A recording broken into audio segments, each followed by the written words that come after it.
Unfortunately, I seem as yet unable to use my skills as a vampire. It has become harder for me to die, but that is the extent of it. Perhaps I would be able to fight dramaturgy, but even episode might prove too much for my current state, let alone guillotine cutter. She was saying the same thing. That was my reaction. After that battle, I began by having Hanakawa, now recovered from her wounds, go back home. I thought it would be best to have her do so while Ashino kept an eye on episode. In addition, Ashino didn't seem to want to meet Hanakawa. Even after the first day, their timing was perfect in terms of not meeting each other since Hanakawa wasn't capable of avoiding Ashino. If anyone was doing the avoiding, it had to be him. And she picked up on this and agreed to go home, saying see you again tomorrow. She went home. After that episode, who had woken up, and Ashino and I cleaned up the athletic field we'd utterly trashed. With our bare hands, we filled in the holes where the giant cross had plunged into the ground, returned the sand pit to normal, gathered Hanakawa's scattered chunks of flesh, which of course would never evaporate, wait as we might, and took care of them. It may seem a little lurid, but we buried the collected bits in the flower bed and put up a sign reading, "Here lies Tweety." It was me, Mashino, the expert, who came up with the idea, but his using twigs to mark the grave with a cross seemed to be going too far even as a morbid joke. While I wouldn't say we restored things to the way they were, we managed to get it to the point where most people would be fooled. Ashino and episode then left me to go somewhere on their own. You got me.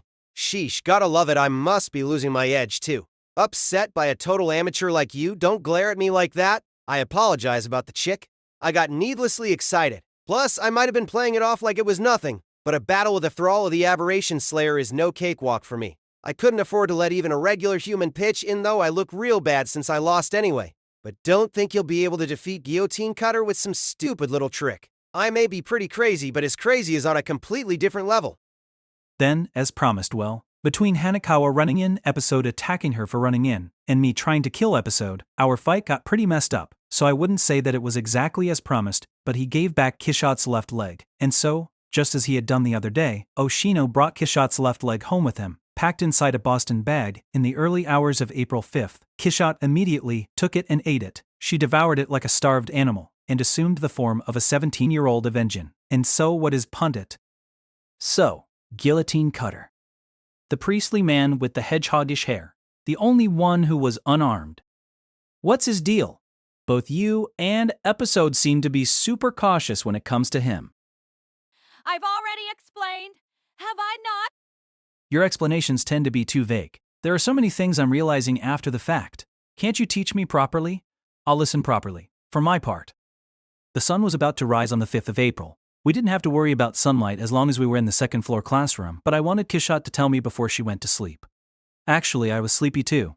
Meanwhile, Ashino had left the Boston bag behind and set out again. He'd gone for the final negotiation for someone as sleazy as him. He was a decently hard worker. Well, I was paying him. He needed to earn it.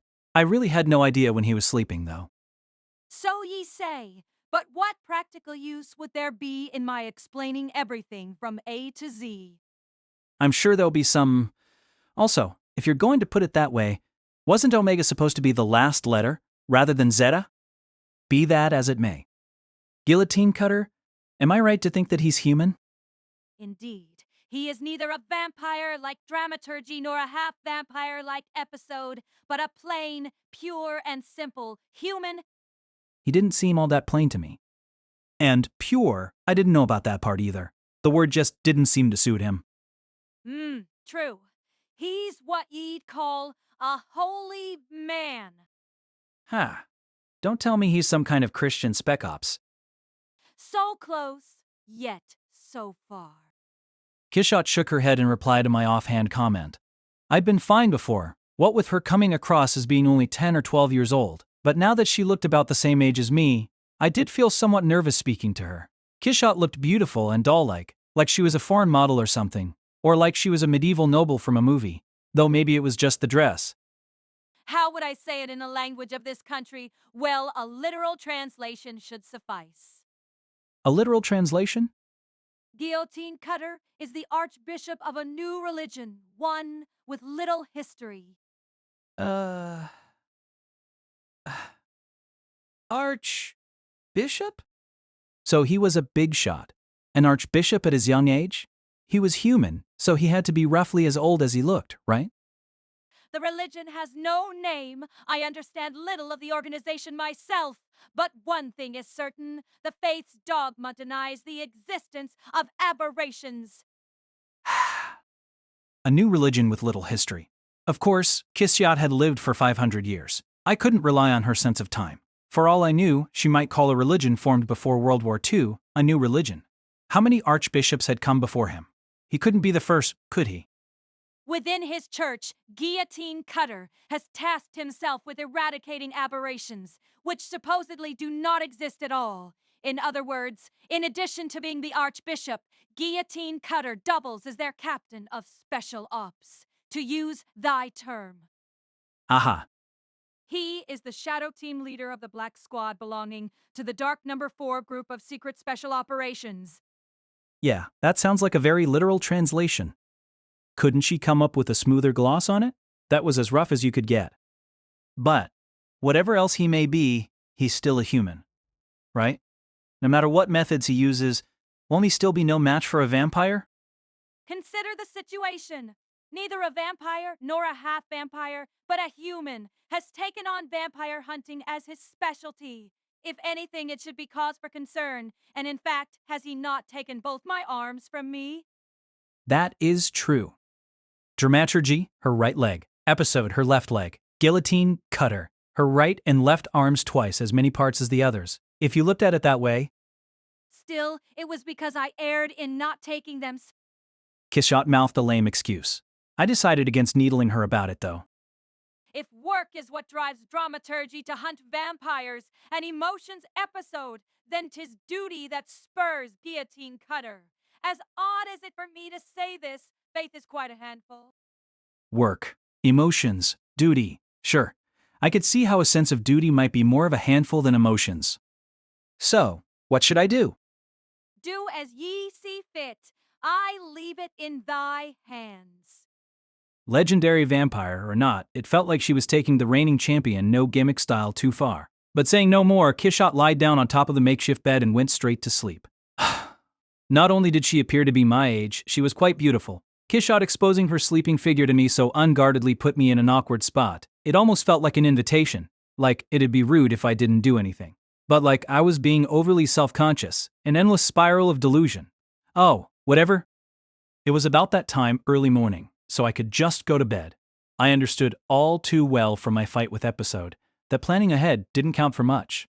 In the end, having a flimsy plan only plunged me into confusion when it inevitably failed. I had to fight with room to breathe, though that was asking for a lot. Hanekawa was visiting again after sundown, and I needed to talk to her. Until then, I might as well get plenty of sleep so that I'd be in top shape. Even without any sleep, of course, my vampire body, always maintaining its healthiest condition, would be in top shape, but this was more about taking care of myself mentally. It was already April 5th. Before I'd even noticed, spring break was drawing to an end. Was I safely turning back into a human before the new school year? Because loopy talk like going on a journey of self-discovery wouldn't do then. I faded into sleep thinking such thoughts. Vampires may normally sleep in caskets, but like Kishot and Oshino, I slept on a bed made of desks. By the time I woke up, it was already evening. I'd had no dreams. Vampires didn't dream. Apparently, maybe. Come to think of it, when I did the math, I was sleeping about 12 hours a day. But what could I do? Not much while the sun was out. They say that nothing rears a child better than sleep. Kishot was still sleeping. Not that sleep was rearing her, but waking up beside a blonde beauty was more unsettling to me than sharing a room with a little girl. As for Hanekawa, it seemed like she hadn't arrived yet, nor had Oshino come back. He knew that Hanekawa would be visiting, so he wouldn't be around for a while if he really meant to avoid meeting her. I wasn't trying to review the material or anything, but while I waited for Hanekawa, I started rereading a superpowered school action manga that Oshino had borrowed and returned after my first time through it. Hanekawa arrived around when I was done with Volume 5. She said she'd gotten lost on the way. This always happened, as Oshino said earlier. It was an effect of the barrier. What an annoying barrier, but on the flip side, it made for an ideal hiding place for Kishot Acerola-Orion Hard Underblade to regain her strength. It must have been covered by the fee. Scratch that, Oshino had just gone ahead with it. For the sake of balance, as he put it. Good morning, Araragi. Putting her flashlight to the side, Hanekawa sat in a chair. She was in her school uniform. Both her blouse and her sweater had been ripped apart by Episode the day before, so I was secretly hoping to be treated to my first sight of Tsubasa Hanekawa in street clothes. But it seemed that my hopes had been betrayed. Traitor. Hun? Wait, What? How? I haven't betrayed you, Araragi. Sorry, just talking to myself. More like talking nonsense. Well, she'd have a backup uniform, wouldn't she? I'd heard that the girls' uniforms wore out more easily, too. Hanakawa, how's the wound on your stomach? The wound, well, there's nothing left of the wound. Ah. Here. Show me. What here? I got scolded. I was being pretty serious, though. Then again, we'd made extra sure the night before, and if Hanakawa said she was fine, she probably was. Healing with vampire blood. I'd begun to worry afterwards that it might end up turning Hanakawa into a vampire too, but when I checked with Oshino, an expert, he said there was no risk. It seemed that vampirism and immortality were two different systems, or rather, they weren't really interrelated. One wasn't the byproduct of the other, they were independent. For a moment there, I thought maybe being a vampire isn't all bad if I can heal injured people, but then, if I hadn't turned into a vampire, you wouldn't have been maimed like that. Yeah, I guess so. Aha, laughed Hanakawa. She then looked toward Kissshot, dozing the time away atop a line of desks, and said, Oh, so it's true. Miss Heart Underblade has gotten bigger. Wow, and she's become stunningly beautiful. I can still see traces of how she looked before, but she's almost a different person. You'd agree, speaking as a woman? Anyone would. Just look at that. Her hair is in a ponytail. I guess she keeps it like that even when she's asleep. She went. Miem. There seemed to be something on her mind. Well, maybe women were more sensitive when it came to women's appearances. Hanakawa sat there for a while longer, seemingly in thought, before facing me again and reaching inside her bag. Here you go, Araragi. I bought you a Coke. She said, holding out a drink that she'd probably bought from a vending machine in the area. I took it. Hey, thanks. And a Diet Coke for me, if you were wondering. Huh. If your body naturally puts on muscle, does that mean you can take as many calories as you want without getting fat? That'd make any girl jealous. Nah, I wonder. If anything, it's that I don't feel hungry, like I'd be fine if I didn't eat. Kishot didn't eat much either.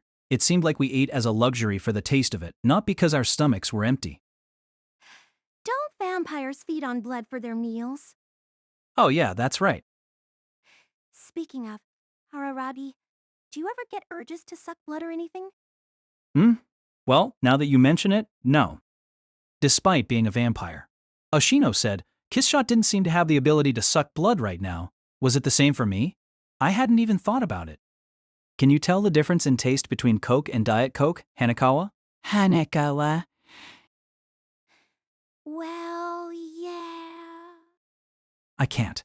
Really. Okay, I just thought of something. Hmm? A new product is developed by a beverage company. They've managed to create a Diet Cola that tastes the exact same as Coke, Nice. but the color is blue Hawaii. Then it isn't Coke. I found it mildly funny and laughed. After laughing for a bit, I calmed down. A class president among class presidents, a model student. Excellent grades. With phrases like that overshadowing her, my mental image of Hanakawa was of a prim and proper stickler, a self-important class president. But when I actually spoke to her, she wasn't like that at all. She said interesting things and was always considerate. Despite what she went through the day before, she had yet to blame me in any way. We'd seen each other every day since April began. If she hadn't done that for me, I would most likely have lost heart. My unease that maybe I wouldn't be able to turn back into a human. My unease over having to fight it out with expert vampire hunters' feelings of uncertainty assailed me when I let my guard down even for a moment. I doubted that Kissshot, who basically considered herself the strongest vampire, could understand such feelings, but Hanakawa helped me cope with them. It wasn't just the night before.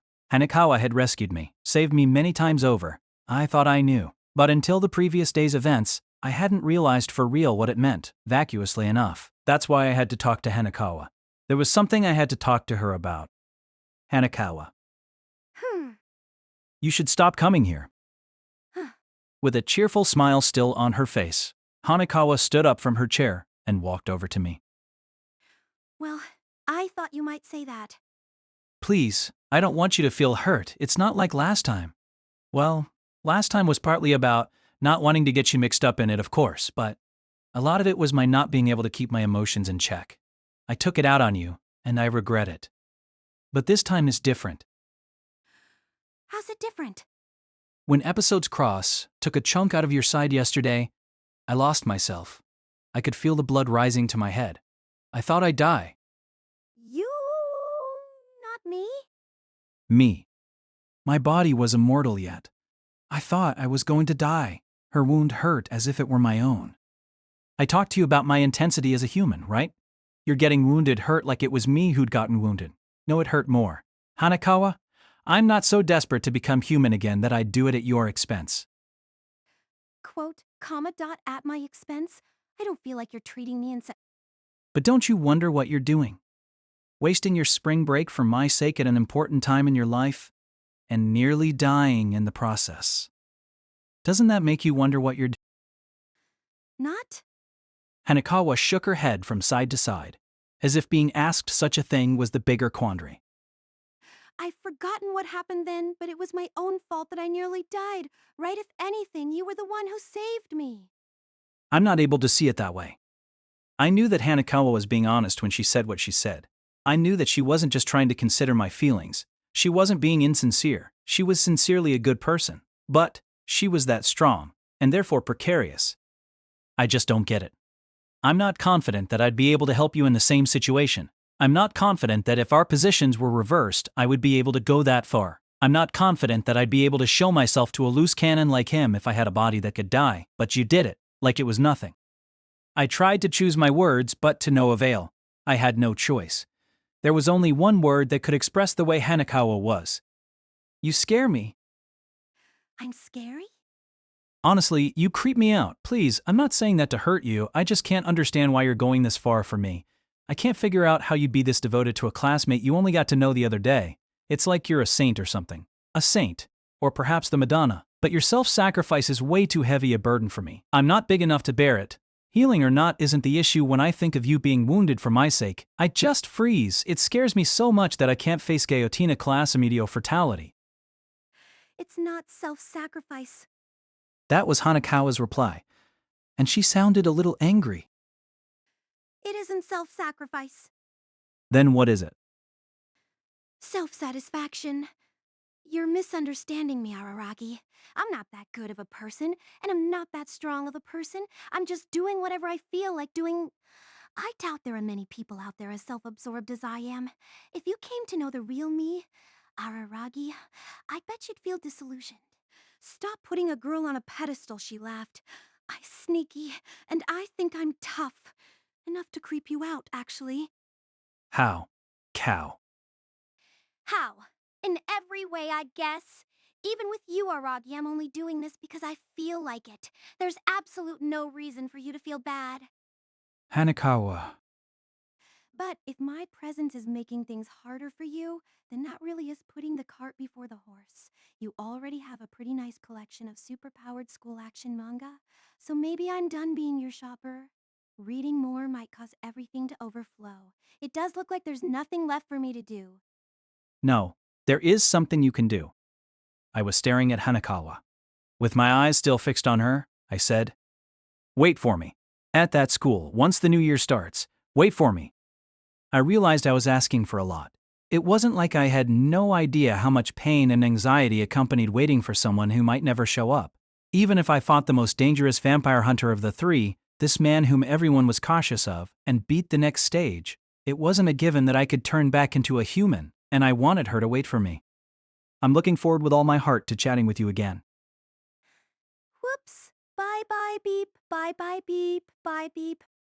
Hanekawa took a step back at that moment for some reason. There was a playful look in her eyes. Huh? What's that the sound of? My heart throbbing. What? Girls come with a sound effect for that? A sound like any old alarm clock, too. Whew. I nearly developed something for you just now. What do we mean by developed here, like a new drug or a beach resort?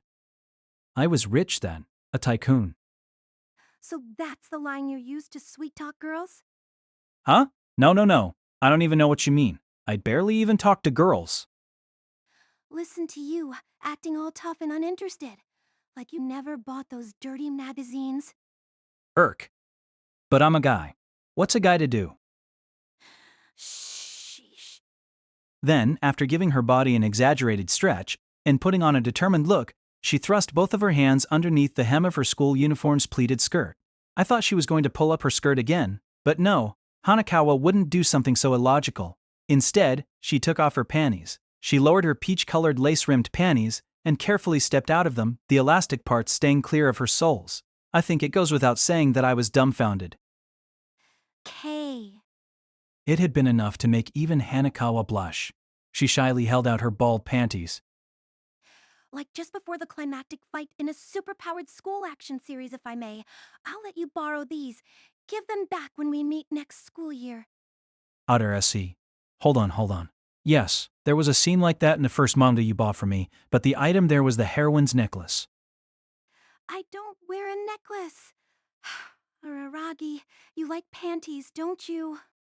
I won't deny that. I'm not denying it, you know? Denying it would call into question Koyomi Araragi's very identity, so I'm not denying it, okay? A Koyomi Araragi who can't say no, but still!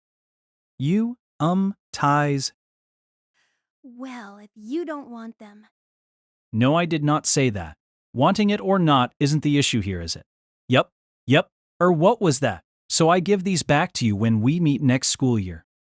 Quite at a loss, and somewhat surprised at how compact panties were once removed, I accepted them. A soft warmth spread within my hands. Sorry, I can't give these back. Excuse me? I mean, I'm never giving these back. I'm passing these down from generation to generation as the Araragi family heirloom. I certainly didn't sign up for that. These panties have been parted from your flesh for eternity. How dare you? I won't give them back, but mark my words, I will return this favor. If there's ever a time you need me, and even if there's nothing I can do, I promise, I'll be there. As of today, it will be my life's mission to repay you. Just give those back. My very best effort to sound cool, and it didn't work. Words so powerless.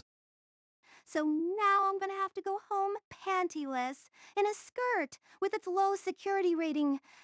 Compared to that, beating this guillotine cutter person can't be that hard, right? Point taken. No matter how grueling the battle I would overcome if I kept that in mind, I'd win handily. Then good luck. Good luck to you too. Until next school year, the two of us smiled as we bumped fists. I looked forward to it meeting Hanakawa in the new school year, when spring break was over. Hoping I'd be in the same class as her, I looked forward to it, renewing my determination to become human again. But about 3 hours after she went home, when the memories of our parting were still fresh in my mind, and Kissa had finally woken up, Oshino returned to the abandoned cram school looking uncharacteristically distraught. Sorry, I messed up. Missy class president got kidnapped. Guillotine Cutter, the priestly man with the hedgehogish hair. Narrow eyes that, on first glance, appeared gentle. A human who denied the existence of aberrations, a human who eliminated the existence of aberrations. He carried no weapons. A vampire hunter by creed. According to Kissshot, he was the archbishop of a new religion as well as the shadow team leader of the Black Squad, belonging to the Dark No. 4 group of secret special operations. Episode, The Half Vampire, described him as nasty, and even Kissshot warned me to be careful of the holy man. And it was Guillotine Cutter who had stolen both of Kissshot's arms from her. Ah, have you run over? Why, you must be exhausted. Though, if you are unable to turn your body to mist, you must be a novice with regards to such abilities. Guillotine Cutter said. He spoke in a ridiculously polite tone, and with narrowed eyes. Speechless, I had no reply. We stood on the athletic field of Naotsu Private High School. I found Guillotine Cutter waiting for me at the same place where I'd faced Dramaturgy at the end of last month and where I'd battled Episode the previous night, and he held Tsubasa Hanakawa's body in one arm. His hand, which wielded no weapon, was clasped around Hanakawa's neck.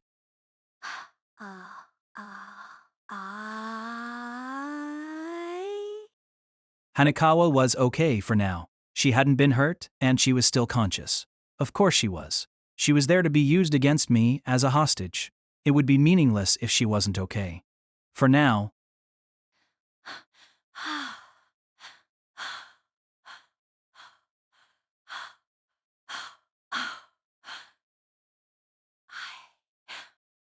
Please don't speak without permission.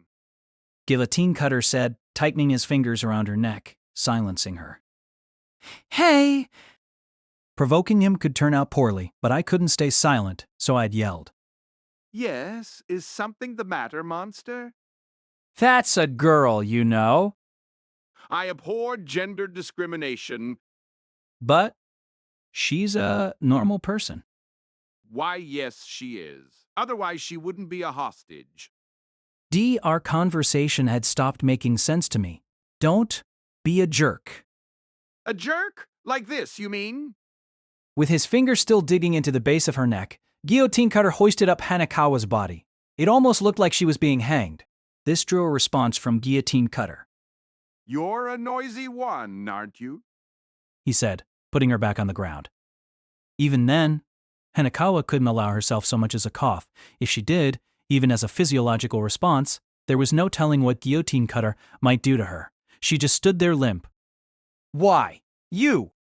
I didn't feel as though I'd taken it all lightly. I thought I'd taken both episodes and Kishot's words seriously, but as always, I hadn't understood a thing. Guillotine Cutter. Or perhaps upon hearing that he was human, I'd relaxed a little. I'd gone and relaxed. At the very least, he wasn't monstrously strong or immortal like a vampire or half-vampire, which made me think that the difficulty would be turned down for this fight. But that was not the case. He hadn't hesitated to take a hostage, and that was his way of championing.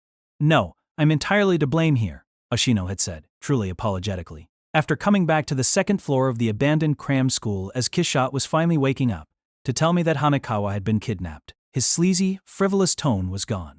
It would be one thing if this happened 2 days ago or before that, but I promised to take Missy Class President on last night. Still, I didn't see this coming. It was a problem that episode threw his cross at her, but that could be said to be a part of combat. The truth is, humans who move in this world, including those in my kind of position, tend not to want to affect regular people. Is that why you were avoiding Hanakawa? I wasn't really avoiding her, but I didn't have any intention of meeting her face to face.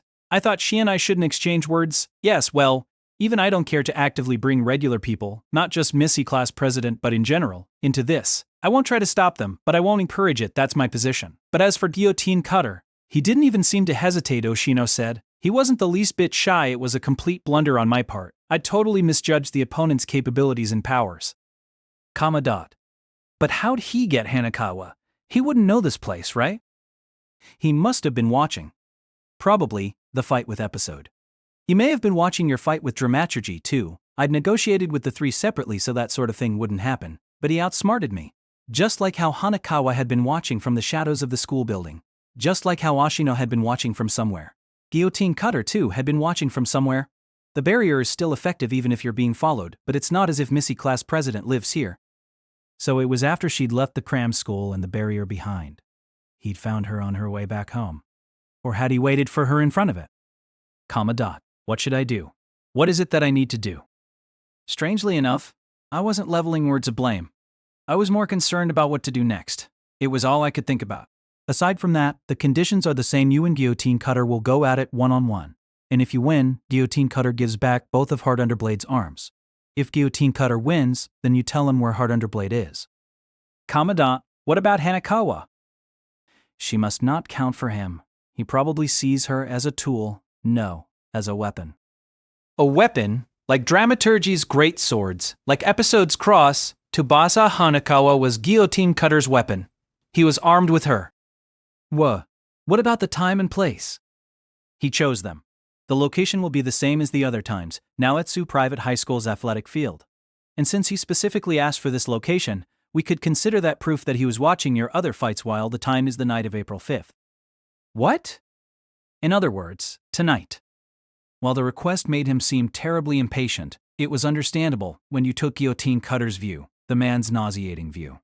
Hanakawa was a regular human. Not only that, she wasn't a washout like me. She was a model student. Her walking around at night was enough to worry even someone like me. If she didn't come home for just one night, her parents would probably contact the police. Guillotine Cutter wanted to settle things before that happened. It was a rotten way to go about it, but it was in its own way professional. He wanted to settle things before an uproar ensued, though I doubted Hanakawa's safety was guaranteed once the fight was over. In fact, I didn't see how he'd let Hanakawa off unscathed now that she knew too much. but there had to be some way for me to take advantage of his wanting to avoid trouble before the fact. Exactly, Ashino said. Good, Araragi. That's the spirit. Ashino. This is my mistake at the end of the day, paper over it as I might, so I'll give you a little more of a hint this time. A way to rescue Missy Class President. If you can do it, then you should be able to beat Guillotine Cutter. _, even though he has a hostage? Yeah, he said, nodding. First start by forgetting everything you read about how heroes act in superpowered school action manga. Also, forget about your humanity. There was so little time, not even enough for worrying. So my only option was to go along with the tactic that Ashino described to me. After that preface, I was accepting the risk of coming up with a plan in advance of a fight. In other words, the risk of finding myself confused if it failed, but this time around I had no choice but to swallow it. This was already my third fight, but I still wasn't managing to make good use of my experience. Unfortunately, Mr. Dramaturgy and Young Episode have already left for their home countries. Facing your camp alone was a bit much for me. Without a hostage or two, how could I ever balance the situation? Mr. Dramaturgy, who had Miss Heart Underblade's right leg, and Young Episode, who had Miss Heart Underblade's left leg, returned them like honest fools. Chivalry? How bizarre. In other words, Miss Heart Underblade must have recovered to a reasonable extent. Once human boy, my dear thrall of Heart Underblade, I can't allow myself to be injured in a head-to-head fight with you. After all, he wasn't immortal, he proclaimed serenely. What are you going to do to Hanakawa? I'm not going to do anything. As long as you don't do anything. If you plan on doing something to this girl, then I will do something to her. Too, dealing with just-turned humans is nice and easy, because hostages work on you as they should. Not so when I'm dealing with pure vampires, or perhaps it's different when the hostage is a thrall. Would you like to try being a hostage against Miss Heart Underblade? Yes. Cut the crap. I'm being entirely serious. Guillotine Cutter thrust Hanakawa's body out toward me like a shield. Like a tool. A tool. Plain and simple. While I may not have superhuman strength like your kind, I have trained quite a bit. A single girl? Killing her would be easy. Knee! I could tell that he was strong. That much was clear from the way he was moving. Hanakawa around with one arm. But even more so than his body, he had trained his mind. He was far too strong mentally. He wasn't showing anything like an opening in as fraught a situation as this. By the way, I don't plan on killing her in a way that would give you enough time to resuscitate her, like what happened with Young Episode. I'll crush her brain with one blow. Even the blood of a thrall of Miss Heart Underblade wouldn't be able to perfectly restore a destroyed organ as complex as the human brain. Wouldn't you agree? And you call yourself human? No, I am God, therefore your kind who would stand against me should not exist. I swear to God, namely myself, I will not allow your kind to exist. Though if, like Mr. Dramaturgy in Young Episode, you choose to join me, I suppose I could let you live. I'll pass. I instinctively replied. Just the invitation was enough to make my skin crawl. God? Really? You, sir, are far more the monster than I'll ever be. I was sure Mimi Yoshino was watching us, just as he had the other times, but no matter what happened, he wouldn't be able to interfere. A one-on-one battle, the result of his negotiations. Hostage-taking just had to be overlooked. There was the option of getting Kishot out here, but it would all be meaningless if Guillotine Cutter defeated her. She still wasn't at full power, and even if Kishot won, we probably wouldn't be recovering her arms that way. Something had to give. That meant one thing. I would have to prioritize Hanakawa's life. Is that so? To be honest, I never thought you, freshly turned, would defeat Mr. Dramaturgy or Young Episode. Those two are surprisingly pitiful. Look who's talking. You waited until the end to show yourself, because you wanted to test the waters with those two first. Right. When it was finally your turn, you used that information to come up with a plan that might work. Ashino had negotiated with the three separately, but they had decided the order: Dramaturgy, Episode, Guillotine Cutter. Dramaturgy had volunteered to lead off, while Episode had shrugged that it was all the same to him. Guillotine Cutter's wish had been to bring up the rear. Oh, it wasn't the result of any deep thinking. Young Episode must have simply ceded to Mr. Dramaturgy and me. His seniors and Mr. Dramaturgy, seeking his bounty, preferred to go first. Actually, I suppose Mr. Dramaturgy tried to prefend you, correct? Then he must have been wary of young episode or I beating you. Of course, your line of reasoning wasn't outside my consideration either, but if one of those two had slain Heart Underblade, the credit would have redounded to my church all the same. It up translated. You wanted to take it easy. So he was the one who had put out the bounty. And what was his goal? If Dramaturgy was after the bounty and recruits, Episode was likely moved by emotions first, and prize second, which was why he hadn't cared about the order. But what was Guillotine Cutter's goal? I didn't even need to ask. Duty, that's what it was. Still, this is just as well. I am not one to avoid getting my hands dirty. I begrudge no labor if it is done to better the world. But we've chatted for long enough. He did talk a lot. He was probably a talkative man by nature, but maybe his loquacity was also a sign of overconfidence. There are two ways to defeat a superior opponent: win by making them overconfident or win by making them nervous. It seemed clear that the former was the only option here. That was how I'd beaten both Dramaturgy and Episode. And at that moment, Guillotine Cutter seemed overconfident. While he may have had no openings, he took me lightly. I had chance of winning. But to do that, the Takia. Hanakawa, it'll be okay. Ignoring Guillotine Cutter's words, I spoke to Hanakawa, whom he still held in his arm. Hanakawa didn't reply. She couldn't, because she was being choked. She only looked at me. I promise I'll save you. How unpleasant. I am not so tolerant as to allow myself to be a willing participant in your show of high school friendship. God, which is to say me, has spoken. Let it begin. Begin? How? There's nothing I can do as long as you have Hanakawa hostage, and I don't plan on doing anything either. I absolutely need to submit to you under those circumstances. How can we even fight? God, which is to say me, has spoken. All you need to do is put your hands up and say, I give up the moment the battle begins. In other words, the match will be decided as soon as it begins. Okay, so, start by releasing Hanakawa. Do you really think I'd make it that easy for you? The hostage will be freed after the battle is over. What kind of fool lets go of his weapon in the middle of a fight? Was that God speaking too? Give me a break. Hanakawa? A weapon? No, she's different. She's different from you and me. She's not someone you should be allowed to touch. Araragi, you don't need to care about me. How could I not care about you? And that signaled the start of our battle. Of course, Guillotine Cutter didn't move. He didn't do anything, except inch open his narrow eyes and laugh at me hysterically. I didn't want to have to hear it, so I went on shouting. I told you I'm not so desperate to become human again that I'd do it at your expense.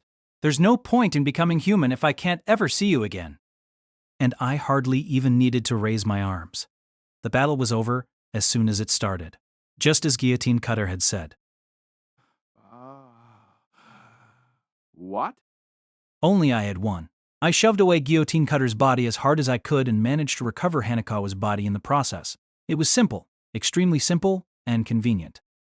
What are you? That too is your vampire power? Nope, that was the power of friendship.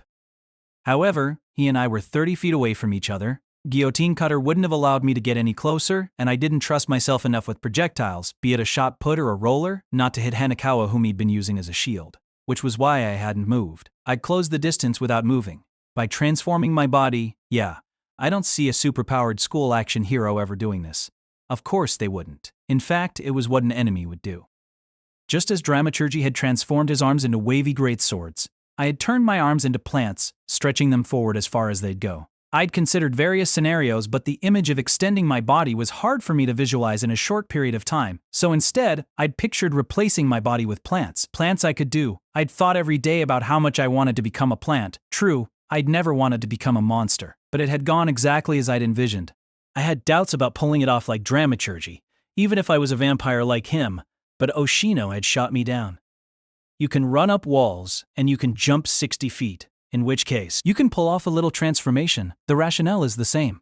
They say, crabs dig holes to match their size and shape, but there's no need for you to stick to looking like a human. Since Guillotine Cutter thinks you're a noob vampire, he'll never expect it. Just picture a non-human form and change your body accordingly. I repeated that it was impossible. His answer was, Oh, but abandoning Missy Class President isn't? Oshino, you bastard. My 2 arms had grown not into great swords, but like great trees flourishing in an old-growth forest on a lonely island, splitting off into countless branches, every last one of which I was aware of and able to freely control. Shoving Guillotine Cutter's chest, ensnaring his arms. Even retrieving Hanekawa had been within my means. Maybe I'd gone overboard with my image. Looking at myself, I certainly wasn't human. I had abandoned my humanity. In the end, when I complained I couldn't do what dramaturgy did, I was refusing to let go of my humanity rather than just clinging to the common sense I'd acquired as a human. It wasn't something I was supposed to be capable of if I hoped to become human again. I couldn't picture myself as anything other than a human being. But those illusions were just that, illusions. I was already a monster. From there, I slammed Guillotine Cutter to the ground, restrained him, and shut him up. I didn't care if it was God speaking or whatever. I didn't want to hear him spew any more lines, and so I bound his mouth shut with ivy and knocked him out. Of course, I didn't go so far as to kill him. I had to get Kishot's arms back from him, for one, and I'd been able to do something so outrageous. Thanks to you, Guillotine Cutter. Thanks to you. I thought never turning back into a human was maybe fine. Phew. I returned my arms to their original form, which took no time at all. No mental images or anything required. These were arms I'd been seeing for 17 years, so remembering them was enough. I'd gone and come up with the reckless idea, in the worst case, of cutting off both of my arms if it didn't work, so I was more than a little relieved. I pulled Hanekawa toward me as I did this. Hanekawa, are you okay? I held her close and looked at her neck. Clear and painful impressions of fingers were left on it, but there seemed to be no internal bleeding. In that case, the marks would disappear soon enough. I checked to see if anything else had been done to her, but no, she seemed fine. Thank goodness. Thank goodness, really. Nothing could make me happier.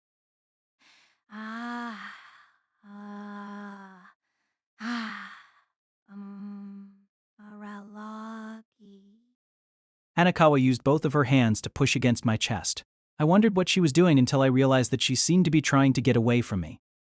See, could you let go? Okay. When I relaxed my arms, Hanekawa moved even farther away. She was putting some distance between us. Hanekawa? Thank you, Araragi. But, please don't come near me. Gee, just don't come close, and don't touch me. What? Was she afraid of me because I got her involved in this? Because she nearly got killed? Or was she frightened because my arms had transformed? Was she scared of me because I'd abandoned my humanity? But, I mean, I was... No, it's not like that. Just, I'm not wearing panties right now.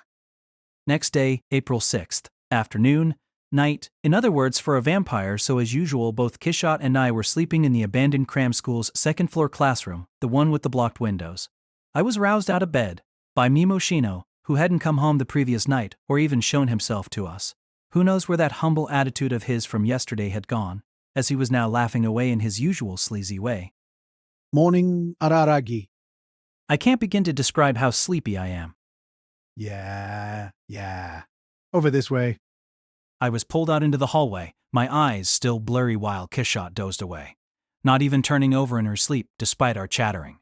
What a peaceful soul. Did she never worry? What is it, Oshino? I don't know about the hallway. I'm sure Heart Underblade won't wake up, but let's go upstairs just to be safe. Up to the 4th floor. The 4th floor. The windows are open up there. What do you think is going to happen once the sun hits me? Don't worry. It's raining today. Raining? Huh. Now that I thought about it, it hadn't rained in a while. Unless it had been while I was unconscious before turning into a vampire, this was the first time during spring break. Or maybe it had rained during some of the 12-hour afternoon stretches that I slept through. I wasn't looking at the weather report, so I wasn't sure. So it's fine. And with your healing abilities, even in the off chance that the sun hits you, it's not like you'll die on the spot, eh? Tell me that after you've had your body evaporate once. Come on, let's go. Oshino began to wander up the stairs, and I followed him, careful of my step. It didn't seem to matter what classroom we went into as long as we were on the 4th floor, and Oshino chose the closest door. Once he finally got the thing, with its broken knob to open, we were greeted by a tragically messy room. He didn't have the luckiest fingers. Up! But he seemed to ignore this fact entirely, dragging a random seat over and sitting on it, backwards. I did the same. Out of a vague impulse to imitate him, medio so... That. I pointed at the Boston bag Oshino held.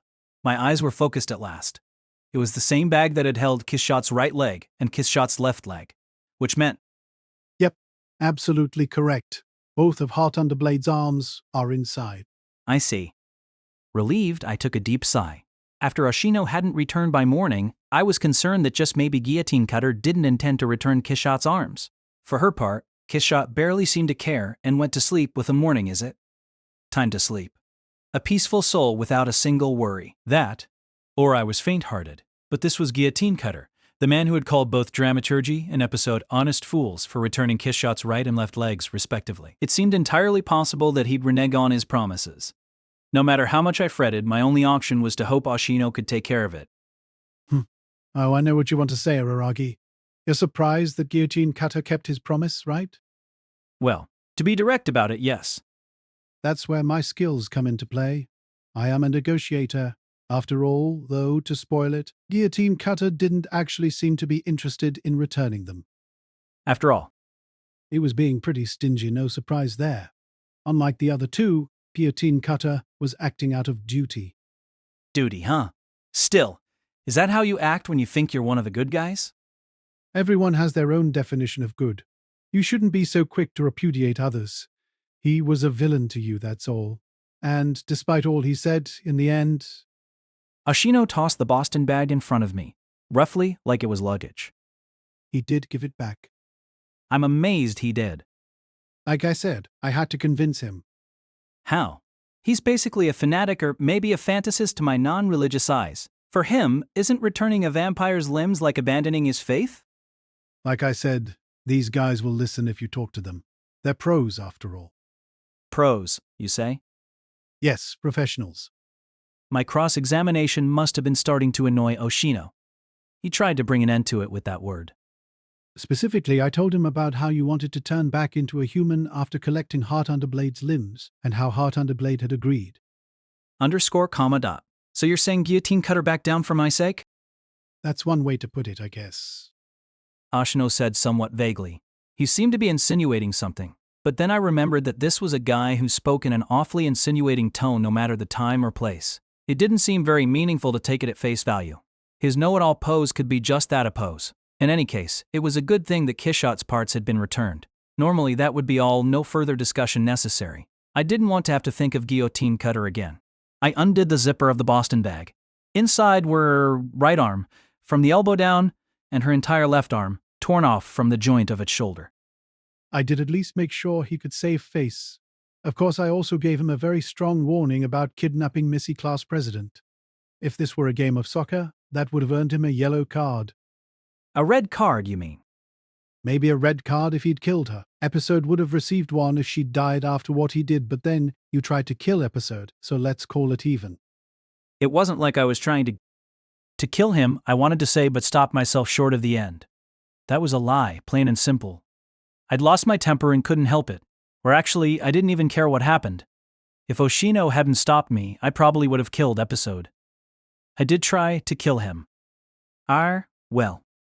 What? You're so spirited today, Araragi, raising your voice 1 second and muffling it the next. Something good happened to you today? Anyway, I guess this makes all 4 of her limbs that you fetched. Congratulations, Araragi.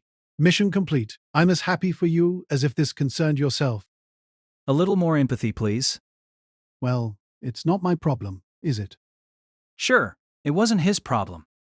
I'm impressed. I really am. A mere high school student with no combat experience whatsoever took on 3 veteran vampire hunting specialists and defeated all 3 in a row. I must take my hat off to you. You don't wear a hat, It's a figure of speech. Oshino said, putting his cigarette in his mouth. He didn't light it. I know this might be a pointless question, but Oshino, why don't you ever light your cigarettes? Well, if I did, it'd be harder to adapt into an anime, right? Why did he care so much about an anime adaptation? It was a complete mystery to me. Now, Aragi. I'm telling you congratulations, but you seem awfully sullen. You accomplished your goal. That's something to be happy about. It's like you're at a wake or something. I still feel doubtful, Oshino. It was about one of the things that bugged me. It's about Guillotine Cutter. Well, I understand in theory he underestimated me in yesterday's battle, and as a result I was able to beat him without even getting wounded. I understand that in theory, but Oshino, it's like you just said. A single attack from a mere high schooler who'd transformed his body for the first time ever, that was all it took to defeat someone as dangerous as him? A man who stole both arms away from a legendary vampire? And actually, it's not just Guillotine Cutter, it's the same for Dramaturgy and Episode. They each took Kishot's right leg and left leg, but when you look at what ended up happening, they were easily defeated by me. Someone who, as you said, has no combat experience, who's only ever been in scuffles with his little sister. How could that be? I got lucky, you could say, that it was a fluke. But wasn't there a more constructive answer? Is it that they're weak, or am I too strong?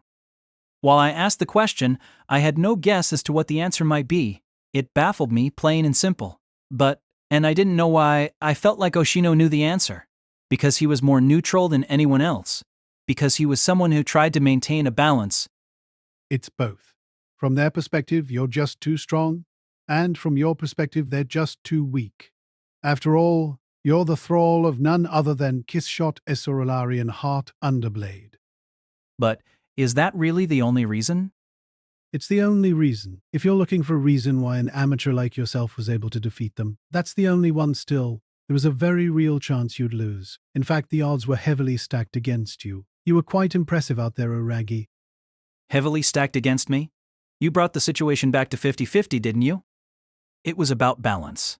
I had been granted the locational advantage, killing had been forbidden, and when Hanakawa was kidnapped, I was alerted to a tactic to make up for Guillotine Cutter having that much of an edge. He made sure that things were 50-50. But I'm saying it doesn't make sense if that's true. If you start off with that premise, it stops making sense. Stops making sense? How? Tim this strong as a thrall. If Kishot was in full power mode, how could those three stand a chance against her even if they all attacked at the same time? That was my gut feeling. Even if you went with the lowest possible estimation of Kishot's power as a vampire in her regular form, there was no way she could be weaker than me, and on top of that she had 500 years of experience. 500 years of experience. Combat experience. Dramaturgy's wavy greatswords, Episode's giant cross, Guillotine Cutter's fearsome underhandedness, even together, could they rob Kishot Acerola-Orion Heart Underblade of her limbs? I could only arrive at one conclusion. It seemed impossible, like there'd be no way field de-waif in there.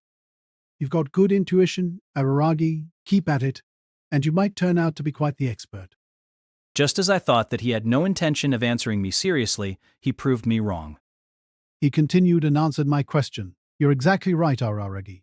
Those three must have decided to attack her together because they knew they stood no chance of defeating Heart Underblade individually. That even together, they still would have had no chance of defeating Heart Underblade.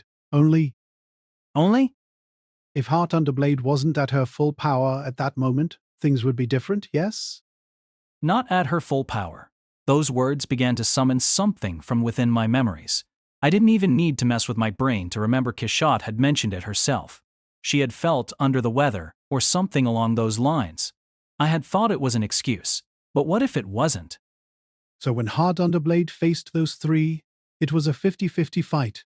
Well, I was planning on giving this to you whether you asked or not, but I'm glad, Araragi. Giving this to you after you've asked me makes things flow smoother. You can be pretty sharp sometimes, Araragi. Then, Oshino pulled something out of his Hawaiian shirt pocket and tossed it in my direction.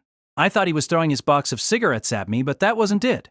At any rate, I couldn't see how the pocket of Oshino's Hawaiian shirt could fit something that big inside of it. It was a chunk of bright red meat, it was a heart. Eek? I cowered and nearly let it fall from my hands, but somehow managed to maintain enough composure not to. I maintained it, but found myself frozen to the spot. Yet while I stood there, frozen, The heart of Kishot Acerola-Orion Heart Underblade. She'd fought those vampire hunters 1-on-3 without it, so it's understandable that she got her limbs torn off. Of course it was understandable. Even I understood that a vampire's power owed to her blood. So without a heart, the most vital element in the delivery of that blood, it was more surprising that all she did was lose her limbs. She hasn't noticed, has she? Probably not. She thinks that all she's missing is her limbs, and probably that it really was her not feeling her best that had nearly gotten her killed. She's too confident the thought that the rug had been pulled out from under her would never cross her mind. So that's how it was, huh? I knew Guillotine Cutter was a crafty one, but stealing Kishot's heart from under her nose. So they piled on her afterwards? Well, taking Kishot's heart without her noticing must have been pretty hard work. Maybe I should be more impressed by that? No, no, Araragi. It wasn't Guillotine Cutter who took her heart. Huh? What? So did Dramaturgy or Episode steal it and give it to Guillotine Cutter for safekeeping? No, no, no, no. It wasn't Dramaturgy or Episode either. Then who was it? The spine-chilling thought ran through my head that perhaps a fourth vampire hunter would make his appearance, but Oshino's reply consisted of a single syllable. Me. For a moment, I was speechless. A number of lines came to me, but I kept them all to myself, none of them seeming cut out for the occasion. Then, without any prompt, Oshino began explaining, and he sounded like the villain of some historical drama giving his soliloquy. Yes, I did really start out as a passerby wandering the streets at night. I found an incredibly powerful vampire, one who was certainly no laughing matter. It wasn't hard at all for me to guess that she was the aberration slayer, so I plucked out her heart in order to balance things. Because he also guessed he noted that a number of vampire hunters would have come to this town as well. She plucked out her heart quietly so that she wouldn't notice. You're up to such a task? I asked, recognizing how stupid the question was as soon as it left my mouth. Why, the proof was right in front of me. Moreover, Oshino had stopped a triple attack from Dramaturgy, Episode, and Guillotine Cutter in a jokey pose, looking like a one-legged scarecrow. It was because he had such skills that he could negotiate with those three. Tam, I'm not saying that it was easy or anything, and it wasn't just hard work, it was absolutely backbreaking. It was especially hard to do it so that she wouldn't notice. I brought a cross, some garlic, and holy water as my weapons and somehow managed to conceal myself. But even after all of that, I still didn't know how it would shake out. The odds were no greater and no lesser than 50-50. The dice just happened to fall in the favor of those three. And after Kishot, all four of her limbs torn off, barely escaped with her life, she met me. And held on to it thanks to your blood, and you became a vampire. I see. So, it's not strange at all that I could defeat those three. Forget about it not being strange, it made more sense. The difference in raw ability was absolute. So was telling Kishot about an abandoned cram school she could use as a hideout. Your idea of atoning for it. Even going so far as to put a barrier around the place while we were inside. Atoning for it? I didn't commit any sin. Again, it was a question of balance. Your participation changed the state of the game. The state of the game? T never expected the aberration slayer to make a human her thrall. That was far afield of my expectations. I thought the story had ended for me at the point when I removed her heart, but that reset everything. Reset? Now that he mentioned it, those three had said something similar, that it was totally unexpected for Kishot to create a thrall, a notion, or something. She had some notion about not creating thralls. But while the situation may have been reset, Heart Underblade had now become too weak. 1 against 3, or 2 against 3 even if we included you, her thrall, wasn't lending itself to any equilibrium. So happening to pass by Kishot as she dragged me, happening to pass by as I was being attacked by those three, that was all on purpose? Your coming on stage didn't seem to have any rhyme or reason, so I was wondering, but that was how it was. Teaching Kishot about this abandoned cram school, saving me from those three, all in order to achieve a balance. So that's how it was. Oh no, that was just by chance. It just means you two were lucky. While I thought there was no way that could be true, part of me also thought that maybe it was. A phenomenon could only be observed after the fact. So even if Kishot gets all of her limbs back, she won't be able to return to full power? Even if she got them back, her right leg, her left leg, both of her arms. If she still lacked her heart, that was fatal. But of course, which is why you were going to get her heart back from me next, because even with the Aberration Slayer's arms, you'd have been the more powerful vampire. It was with the fourth fight, the one between me and you, that the balance was to be restored. I have to fight you? You were going to. Going to. Constantly being referred to as a slob by you, I turn out in fact to be the last boss, but my careful foreshadowing went to waste. Where is the care in that? It didn't pan out, even if they had a number of letters in common. Plus, I didn't recall ever calling him a slob.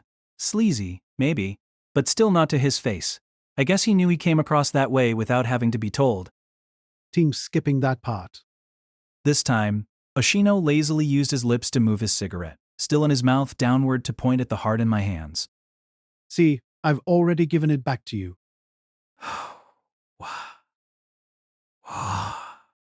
If you want to talk about atonement, now that's atonement. I really am sorry about Missy, Class President. I wasn't joking when I said it's rare for regular humans to get themselves this involved in a situation. Normally, humans run from aberrations. There's something a little off about that girl. You can't explain her actions through goodness alone. Tsubasa Hanekawa. Not self-sacrifice, but self-satisfaction. Even after she was nearly killed by guillotine cutter, she was considerate. After it was over, too, she didn't have a single word of blame for me. In fact, she said something ridiculous like, "Sorry for getting captured so easily, I should have kept my eyes open." To be completely frank with you, I find that degree of kindness creepy. Seriously? That's no way to put it, I'm sure you feel the same way, don't you? he asked, once again acting like he saw through me. But yes, it was true. I'd said something similar to Hanekawa, and despite the fact that I had Hanekawa hadn't changed a bit. It's like she's forcing herself to be a good person. Of course, that doesn't mean I can blame Missy, Class President, for what happened to her. In the end, it was my plan that saved her. But it was you who carried it out, Araragi, and I don't believe yesterday night is enough to atone for it. During the brief moments he spent saying these words, Oshino looked solemn, just like the day before. What a blunder. That was so bad that you could hold every Oshino who lives in Japan accountable for it. It was your mistake. Don't drag every Oshino living in Japan into it. Ha. Anyway, consider that heart as reparations, Araragi. My way of showing you just how sincere I am. Reparations. TT's part of our trusting relationship, and with this, balance has been restored, though there are still a few kinks here and there. Saying so, Oshino stood from his seat.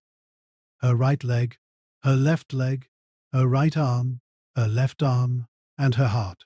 Now you've recovered all of Kishot, Acerola-Orion, Heart Underblade's lost parts. In other words, now you can go back to being human. Allow me to congratulate you once more. It's okay for you to be happy, you know. Honestly, I feel conflicted. It's almost like it was all fixed. You're overthinking it. If someone fixed this whole situation, then I probably belong to the fixed side. Don't see it that way. Whether you do or don't, that's the reality. You overestimate me a bit in ways, Araragi. Even I have things that I can and cannot do. I may be the genius type, but I'm not actually a genius. What an annoyingly misleading type. I may have prepared situations, but I didn't preordain them. Oh, and by the way, this is simply out of curiosity, Araragi, but haven't you felt hungry lately? Huh? No, I think I told you earlier, but I haven't felt very hungry since becoming a vampire. I think it might be the immortality. TC. Why do you ask? Oh, do mind. So, I should. I think it's time you started to feel hungry. It's already been 2 weeks, huh? Ah, that was rough, eh? All right, Araragi, be careful not to do anything rash again after you turn back into a human. Once a person has encountered an aberration, he gets dragged in more easily henceforth, so do be careful. With that, Oshino began heading to the exit, leaving behind me as well as his chair, which he didn't even bother to return to the original position. Hey, what's your deal? Don't make it sound like you're done with this place. But I am done. My work here is over. It ended in failure, but what's done is done, what's over is over. Oh, Araragi, that's right. About your 2 million yen and Missy Class President's 3 million, 5 million yen in total. Consider it paid and done. El lazy bum. 2. Elf. No, that's me, paid. And done. Offset, cancelled out. I'm making up for my mistake with Heart Underblade's heart and, well, that might already be enough, but consider it a bonus. No need to look at me like that. I don't have any secret motives. I'm more generous than you might think when it comes to money. I'm not going to complain as long as we have balance. So send my regards to Missy Class President. You're going to go without ever meeting her? Yep, I guess this is going to end without us ever meeting, but there's no need for us to go out of our way to meet each other. Maybe so, but now that everything is over with those 3, it's not like there's any danger of getting her mixed up in anything, is there? Even so, it'd be awkward for us to meet at this point. Plus,